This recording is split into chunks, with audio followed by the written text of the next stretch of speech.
you're now moving markets as well as everything else that you do. So you've become the football correspondent of horse racing. You've got the confirmed blue ticks, and now you're moving markets as well. Like, I don't know what else is coming. Hello and welcome along to the Let's Talk Racing YouTube channel. Welcome back. This is going to be two interesting topics today. The Cheltenham October meeting, the showcase meeting, the first meeting back at the Holy Grail of National Hunt Racing, and then also our Cheltenham Festival October update. It is very exciting. I can't wait, hopefully over there for Saturday's card myself, which would be fantastic to get back to the HQ of National Hunt Racing. So I'm really looking forward to it. Hopefully we land a couple of winners this week, which can keep on filling the kitty towards March, which is what we have to be doing week on week now. We have been dissecting the cards. We have decks for Friday and we've got entries for Saturday when we're recording this. So unfortunately we don't have the final fields for Saturday, but we'll mention horses that if they were to run that we do like. But let's start with the Friday at Cheltenham. I will be there. I'm looking forward to it. The first race, the 2.5 mile Ballymore Novices Hurdle, not the main one at the festival, but a trial over the same distance and the same rules. And the Persian War winner Camprond, 11 to 10 favourite, very short. But Gordon Elliott sends 2 over. Off Your Rocco, ridden by Jack Kennedy, and Miss Mars Harper, ridden by Davy Russell. Davy's over for Cheltenham. Do you think it is between the front two in the market? Clearly that the bookmakers do. Yeah, I'd have to think so. And personally speaking, I think you've got to be very wary of these Gordon Elliott horses coming over at the October meeting. They're not coming over for the good of their health, really. He does target this meeting, and he has done in years gone by. Off Your Rocco's probably been one of his better summer horses. Really comes here with decent enough form in the book. Probably try to take on Camprond, especially at such a short price. Obviously we were there at Chepstow when he was so impressive in the Persian War, but I'd want to see him do it again, personally speaking. And when he's been, look at some of his back form and some of the horses that have beaten him, you'd think that Off Your Rocco might have a chance of pipping him there on the line. So I'll happily let him win at 11 to 10, and I'll probably back Off Your Rocco. I think that he could just be a slightly better horse. The next race is a 2 mile Novices Chase, and a certain Third Time Lucky makes his chasing debut. Fidelio Vallis in there for Paul Nicholls. Any news for Neil Mulholland? Buddy Rich for Gordon Elliott and Davy Russell. He could be slipping under the radar. And then Sir Tivo for Gary Hamer right at the bottom of the betting, 33 to 1. Third Time Lucky opens up 2 to 1. Now look, I now realise that these Skelton hard travellers aren't all that. And Third Time Lucky did let me down many times last season. But the one thing you have to give Skelton is he gets his novice chases jumping very well. You need to look at Protectorat's win in the Dipper. Jumps immaculately. Chamblou jumped so well from last year. And like my Drogo would be very exciting if he jumps like that, because he looks like he's actually got the ability to go with it. Third Time Lucky's definitely got ability, and I thought if he'd been given a slightly more patient ride in the county hurdle, he clearly got there too soon at the top of the hill, he could have potentially, I'm not saying he could have won the race, but he'd have finished higher than 6th. 2 to 1 to make his chasing debut. I don't think any of these horses are going to be winning an Arkle. I think Fidelio Vallis is a good summer horse, and has reaped the rewards of a good strong summer campaign, and is now rated 148. When he comes up against winter horses, he's going to be put in his place. I'm going to take a chance. Third Time Lucky. He jumps as well as the Skelton novices in previous years, and 2 to 1. It's short, but it's a 5-runner field. You're never going to get a big price about him. I'm willing to take the risk. You're probably going to call me loopy, but what do you make of Third Time Lucky making his chasing debut? Yeah, look, he could well win. I'd be a little bit like yourself with Camprond in the opener. I'd more than happily let him win at 2 to 1. Perfectly speaking, I just don't think he's a good price whatsoever. He's obviously a pretty good horse. He'll win novice chases this year. There's no getting away from that. But I think there's quite a deep race, and I'd be fancying Neil Mulholland's horse in this. Any news, especially coming in with chasing experience, and it looked like he needed it at Warwick because he was a little bit sketchy at times, especially those last 2 fences. And if he jumped the last a little bit better, he certainly would have won. He ended up getting pipped on the line by Beyond the Clouds. It was an excellent ride from Brian Hughes, actually. And I just think with that experience, he's gone to Cheltenham before and was a good second last year to make me a believer, which looked good form at the time, and he was a decent enough novice hurdler last year. I think with that experience to boot, I think he could well take a lot of stopping. Will be an interesting race to watch, and a tactical affair with only the 5 runners. Just to scatter through the rest of the Friday, you've got a fancy in the 3 mile novices hurdle. Yeah, well, I made a big case for this over on the audio podcast, so if you haven't listened to that on Racing TV, do go over and do so. But it's Bardenstown lad, and we'll be hearing a bit about him, I suspect, a little bit later on as well. I just really like the horse. I think he's got a good profile for this type of race. He stays all day, and I'm hoping that he can get the job done for John McConnell, who's also another trainer to look out for at this October meeting. I don't have a fancy in this race, but you'd have to worry Syrah du Lac. They did the same thing with Rams de Taillet a couple of years ago, running in a race like this. If he was to bounce back to his best form, then he'd be in the picture. And a horse just simply to watch, Dragon Bones, for Ian Williams. I remember a horse a few years ago running in these silks with a string of ones by its name, and it was first assignment, a rapid improver, similar enough profile. My strongest bet on the Friday would be Annual Invictus in the 2.5 mile handicap chase, novices handicap chase. Favois, who beat him last time out, is favourite, but he beat him at Uttoxeter over 2 miles. And if you look back at that run, other than the first fence, where he was quite scruffy, he jumped well on the whole and looked like he needed 2.5 miles or any further trip.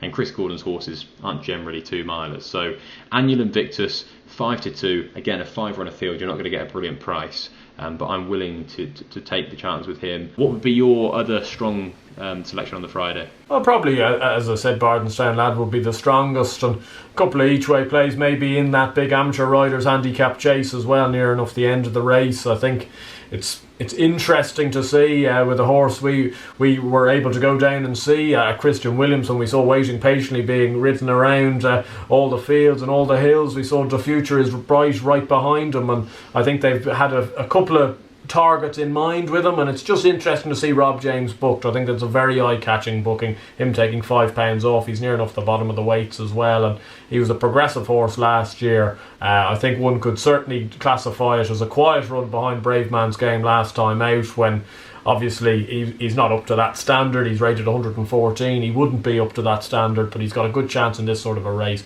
He seems to stay very well, and he might be one at an each way price that could run well. Definitely, Christian Williams did have this race in mind for The Future Is Bright. The run at Haydock when he finished second, I think they expected him to win that day, and he was probably quite unlucky not to do so. This is a target. He's 10-1. I think you could do much worse than putting £2.50 each way on him at tens. The race before, I'd have a sneaky chance on Captain Morgs for Nicky Henderson. I think 125 is quite lenient for this horse. I was quite unlucky at the back end of his campaign last year, and I'll be backing him at 15-2 each way.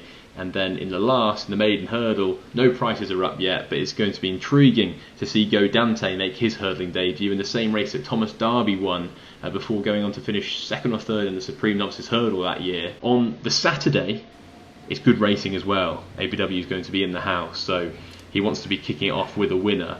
But you don't really fancy anything in the first. No, it's a conditional jocks handicap hurdle. It's a minefield of a race, and especially when we don't have declarations quite at hand, it's quite a difficult one to decipher through. I suppose you're almost following jockeys in these sort of races, the ones that have got a decent bit of form around Cheltenham. You've got to look at the likes of the Jack Tudors, Mitch Bastions of the world, and see who they might be riding and see whether they'd have a sniff. So it's a little bit like the amateur riders in that regard. But I'll be putting that through the fine tooth comb, and maybe I'd give that one to my dad as well to try and find a winner for me. So the feature on the Saturday is the Mattison's Holdings Hurdle, kind of the last opportunity for 4-year-olds to run against their own age before they have to kick on into open company or go chasing. It's a strong but select field, I think it's fair to say. 2 shots of tequila, the rank outside. Hudson de Grugy 7-1. I like to move it for 9 for Twiston Davies at 4. Stephanie Causeway at 7-2, who Harry Skelton gave a very strong word to on the official Cheltenham preview. Zanahir's in there on the drift. We're not 100% sure he's going to run. It looks highly unlikely, and he'll probably take up the WKD hurdle the following Friday. And then Tritonic is the 5-4 favourite after winning the Adonis very impressively last year. What went wrong with him at Cheltenham, and if he was to reoppose against Zanahir on Saturday, who would you fancy out of the two? Well, I think if Zanahir was to come over, you'd have to fancy him based off his Triumph Hurdle form, even when he disappointed last year when was holding Tritonic very easily. Sanahiri was a tricky one in the Triumvirate when you looked at the race back. He was obviously very keen a large amount of the way, and I'm sure if Jack Kennedy maybe had his time again, he would have ridden him slightly more differently. Maybe have made a little bit more use of him. When you look at that Punchestown run afterwards, he's such a good stayer over 2 miles that they maybe didn't commit, and they allowed Rachel Blackmore and Quilixios dictate the pace early on in the race, and she got a little bit of a freebie up top, and even the fact that Adagio was able to stay up near the pace as well would be an indicator of that. For Tritonic, it's a hard one. Those horses that come from the Adonis don't necessarily have a great record in the Triumvirate in recent years, and perhaps it's because it's quite a close time frame between those two races. You also look at Tritonic, he beat Casalupi in the Adonis, who hasn't exactly franked the form in a couple of races since. So it's a hard one to get your head round. He just didn't seem to travel at all at Cheltenham last time out. You might be able to excuse that effort, maybe give him another chance, but at a price of 5-4, I wouldn't be rushing in, personally speaking, especially when you've got good horses like Stepney Causeway and like I Like to Move It, who are worthy adversaries to Tritonic and potentially will put it up to him. I would probably side with I Like to Move It purely because he's the solid horse in the race. Finished 9th behind Sir Gerhard in the champion bumper. Interesting that he's running bumpers and now he's coming up against a juveniles from last season. My best bet of the meeting would come on the Saturday, and it would come in the Pertemps qualifier over 3 miles, and it would be in the shape of Mr. Harp. Now, I gave this good word on the Let's Talk Racing podcast, and it was 16-1 then. Now it's been backed in. They clearly love Mr. Harp. They like the case. I'm a good salesman, but he is still 16-1 with Ladbrokes and Coral, so it might be worth nicking that before they thump in their prices. The reason why I like this horse is, and I genuinely do like this horse, the reason why I do like this horse is he won a handicap hurdle at Uttoxeter over 3 miles. He then went to the Pertemps qualifier at Warwick and finished second to Imperial Alcazar. I thought that was a really good run. And then he stepped up in grade and bumped into another Fergal O'Brien horse in Alaphilippe in the Grade 2 novice hurdle at Haydock. He was beaten 14 lengths that day, but it was still a decent run to finish second. I get the impression that they clearly think this horse is good enough to feature in a Pertemps. Maybe not win, but feature in a Pertemps final. He's rated 125, so he's got to win to get into one. You've got to win a few races this season to get in there. This would be a nice starting point, and I do think those runs behind Alaphilippe and behind Imperial Alcazar, if he can reappear in that same form, I think he will go mighty close. And of 125, he's low in the weight. Thomas Gallagher wouldn't have loads and loads of Cheltenham winners, but I think he might have a nice one here. So 16-1 each way, Mr. Harp in the Pertemps qualifier.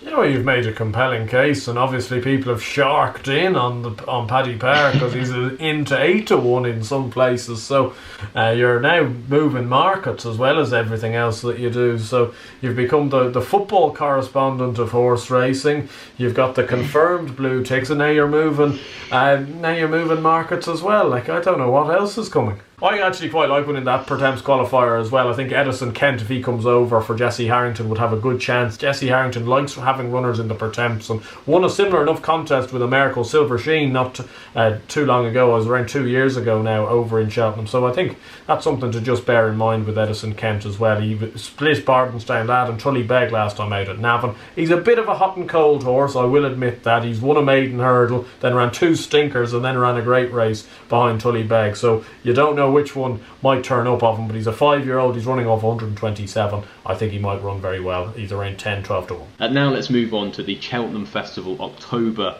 update. One of the questions was, is Journey With Me the next Bob Ollinger? Now, he won the bumper that Bob Ollinger won. That was obviously very impressive, and it comes at a decent time in March. It's 2 mile 2 on real heavy ground. It's hard to know how to quantify the form. Obviously, this time last year it was hard to quantify how good Bob Ollinger would be, and he ended up being superb.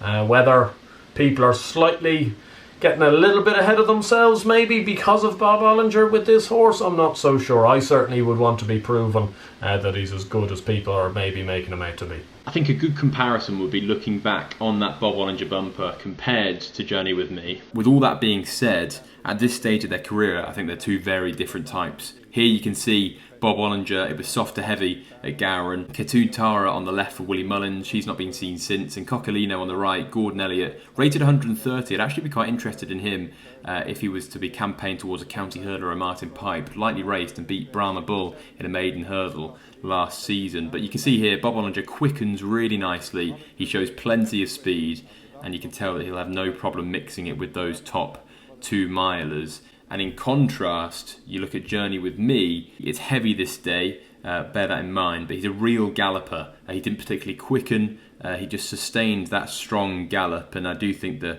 horses in behind probably weren't at the level that Bob Ollinger faced in his bumper. But I can already tell he's slower than Bob, and Henry de Bromhead has already come out and said that he'll be starting over 2.5 miles.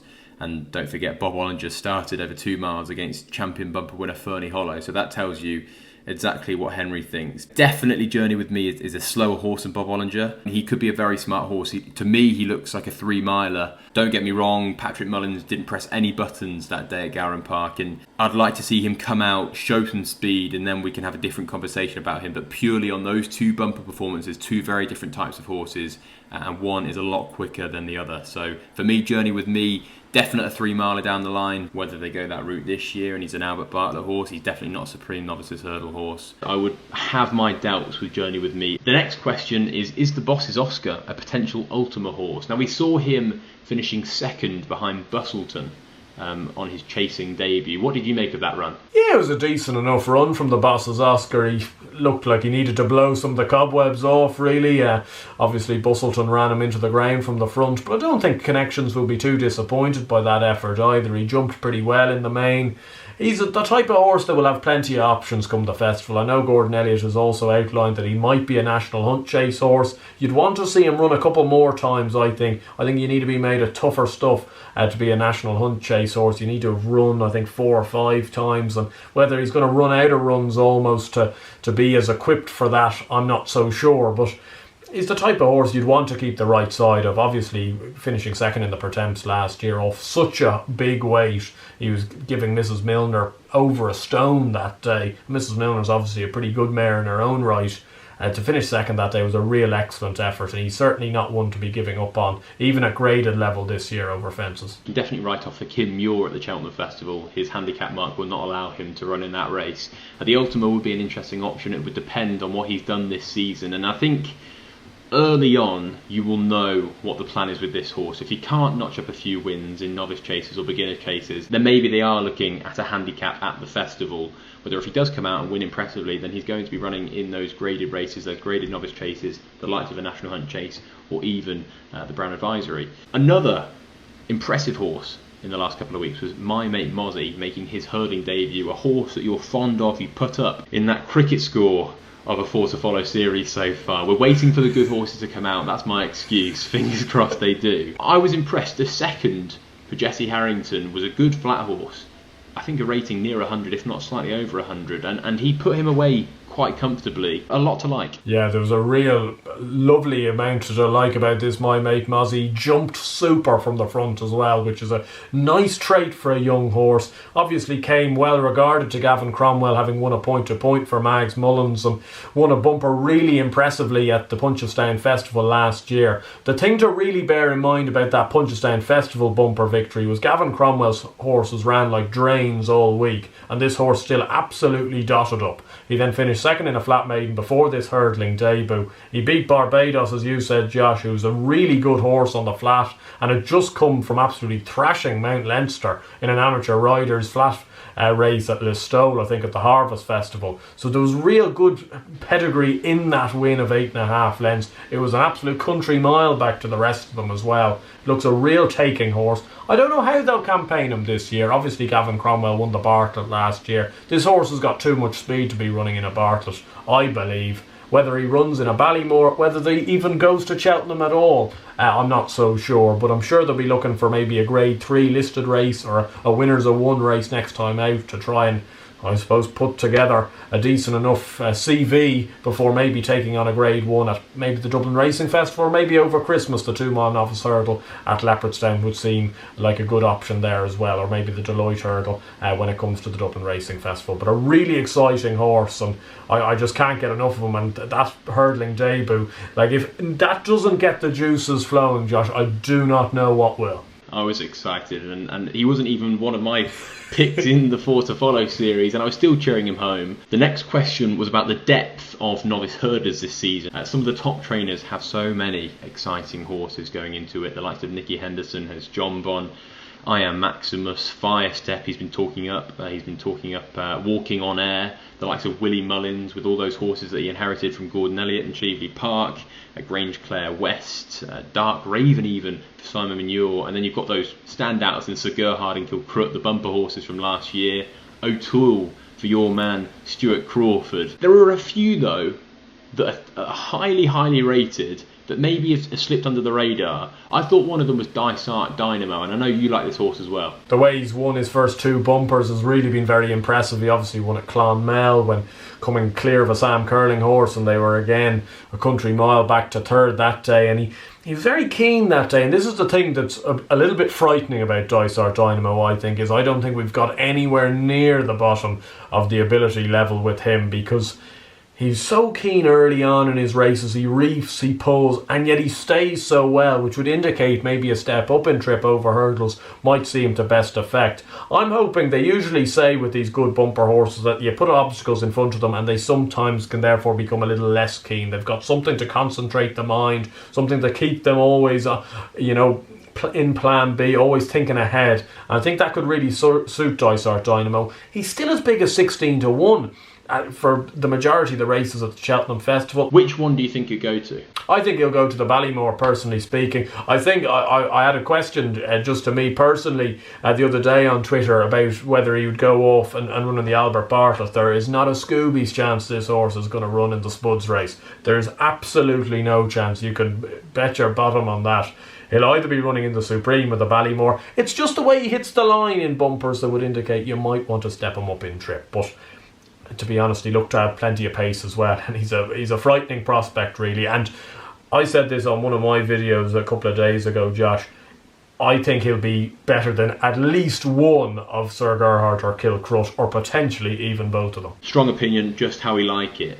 I've got one as well. I think that John Bon isn't Nicky Henderson's best 2 miler this season novice hurdling. I think it's I Am Maximus, and the reason is he's ran once, as you can see here. It was a bumper at Cheltenham, and as you can see he looked quite green coming around the bend, but when the penny dropped he flew up the hill. He beat My Drogo and remains the only horse to have beaten My Drogo, who finished 2nd this day. He obviously went on to Grade 1 glory over novice hurdles at Aintree, and he looks a really smart prospect going over fences this season. This horse hasn't been seen since this run in October 2020. No physical conditions. Nicky Henderson simply just likes to give his horses, his young horses especially, extra time. Apparently he jumps electric, and he is definitely one that I'm mega excited about. John Bon comes there with the reputation for the money, but I get the impression they're equally as excited about both of these novice hurdlers. Now I'd also like to just mention Mighty Potter for the Gordon Elliott stable. It's a horse he seems to like an awful lot. If you look at any of his stable tours at the start of this season, he seems to be one to be highly regarded. So I think obviously plenty of people will be looking at 3 Stripe Life potentially as being the best novice hurdler out of that yard, but this horse could well be winning plenty of races as well. And I know you liked a horse from that yard last year, Grand Paradis was it, who was maybe a little bit of a slow burner,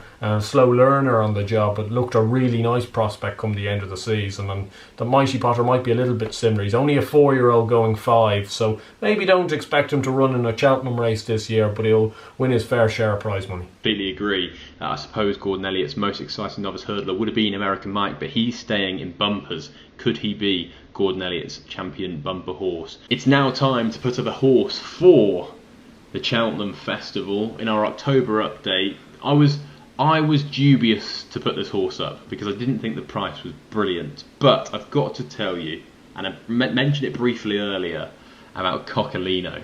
12 to 1 to win any race at the Cheltenham Festival. Bet365 price up the County Hurdle and the Martin Pipe. He'll be a much bigger price, and it might be silly not waiting out for that. However, I do think this horse, owned by Jacob McManus, trained by Gordon Elliott, is severely going under the radar and could be a horse to target those Cheltenham Festival handicaps. The reason why is he beat Smurfy Enki, who's now rated 135 and is trained by Chris Gordon in a point-to-point by 10 lengths. Nicely impressive. And then he went off favourite in that Bob Ollinger bumper. He's a horse that Gordon Elliott has thought an awful lot of for a long time. He didn't get off the mark over hurdles until his last run, where he beat Albarra in a 2-mile maiden hurdle. Albarra went on to win twice after that, including a handicap at the Punchestown Festival, and is now rated 135. It's a pretty smart CV, an unexposed 6-year-old for JP and Gordon, and he's only rated 130. I think he's a horse in the mid-140s, so that would give him £15 in hand, and his English mark would be about 134, so he's only got to run well. Doesn't have to win against a smart horse, and he would go up a couple of pounds and might sneak in low in the weights for one of those handicaps of a mark of 137, 138. So he would be one to keep an eye out on, and I am going to put him up at 12 to 1 to win any race at the Cheltenham Festival. It's with Sky Bet. It's a bit of a rubbish price, but I do like the horse, and I'm impatient, so I'm not going to wait for Bet365 to price up the County Hurdle or the Martin Pipe. Yeah, I think he's a good horse. I think any race is a wise option, because the one fear I would have, I suppose, is that this horse may well go chasing. Now, I think no matter what, I think your logic that he's very well handicapped is extremely correct, and to be honest, if he rocked up in a handicap hurdle or a handicap chase at the Cheltenham Festival, I think he'd have a good chance. I think, as you say, I think he's a nice horse, and seems to only be learning now almost how to put it all together. I thought he was very good against Albarra. And obviously Albarra has franked that form quite nicely. So yeah, no, 12 to 1 is, you know, it's not a world beater price or anything like that, but these any race markets, they really don't give you much, do they? Obviously this horse on Friday is carrying an awful lot of my hopes, this Bardenstown lad. I'm just going to take a wild shot in the dark. I think at this time of the year you can have a few big price punts, and he's 50 to 1 for the Albert Bartlett. I'm just saying that he looks very similar to Streets of Doyen, who won the race at Cheltenham in October, the same one that he's running in on Friday. He ended up going off 8 to 1 for the Albert Bartlett and finished third. I think very few people cottoned on to him at an early stage. He was only around kind of February time. I mentioned him, but a couple of other people started cottoning on to him as well at 33s, and he ended up getting well backed. I think this Bardenstown lad, he fills the old school Albert Bartlett kind of like stats horse almost, which I do quite like, especially considering the market is littered with non-runners. Kilcrut's in there, Sir Gerhard's in there, Dysart Dynamo's in there. None of them are going to run in the Bartlett. So you can take an awful lot of these horses out of there. I think Bardenstown lad at 50 to 1. Look, if he wins on Friday, it'll be less than 50 to 1. I'm going down this road. I went down this road with Bob Hope or No Hope last year, and it was no hope. So hopefully this one's a little bit more lucky to me. A change of fortune needed in the Bartlett for ABW. Thank you very much for watching this video. If you did enjoy it, hit that like button. Let us know your comments down below and share it with a friend who might like their racing and might like this channel. Thank you very much, and we'll see you very soon.